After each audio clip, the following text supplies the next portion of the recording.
तो दोस्तों, आप सभी जानते हो कि भारत हमेशा ही अपने पड़ोसियों का ख्याल रखता है, परंतु भारत के पड़ोसी देश हमेशा ही भारत के हितों को नकार देते हैं। अब आप सभी श्रीलंका का ही उदाहरण ले लीजिए। जब श्रीलंका चाइना की वजह से कंगाल हुआ था तो भारत ने श्रीलंका की कितनी मदद करी थी। भारत की तरफ से बिलियंस ऑफ डॉलर का कर्जा श्रीलंका को दिया गया था। साथ में भारत हर प्रकार से श्रीलंका की मदद कर रहा था। परंतु जब भी चीन के साथ भारत के हित लगते हैं तो श्रीलंका ने हमेशा ही चीन को चुना है और एक बार फिर से ऐसा ही धोखा श्रीलंका ने भारत को दे दिया है।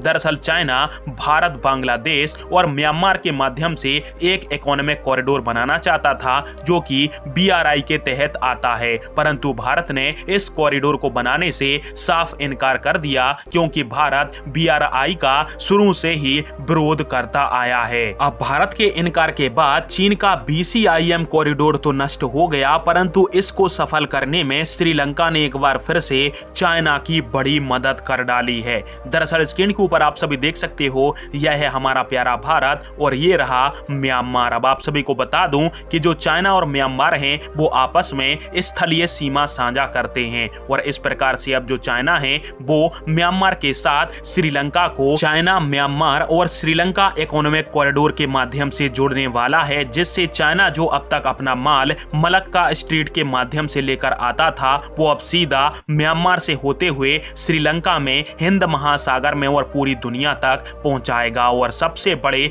दुर्भाग्य की बात यह है कि श्रीलंका इस कॉरिडोर के अंदर शामिल होने के लिए राजी हो गया है और स्क्रीन के ऊपर आप सभी इसका आर्टिकल भी देख सकते हो। और यहां तक कि श्रीलंका ने इस कॉरिडोर में शामिल करने के लिए चाइना का धन्यवाद भी किया है और यदि यह काम हो जाता है तो चाइना की डोमिनेंस हिंद महासागर के अंदर बहुत ज्यादा बढ़ जाएगी, जिसको और किसी ने नहीं बल्कि श्रीलंका ने ही बढ़ाया है।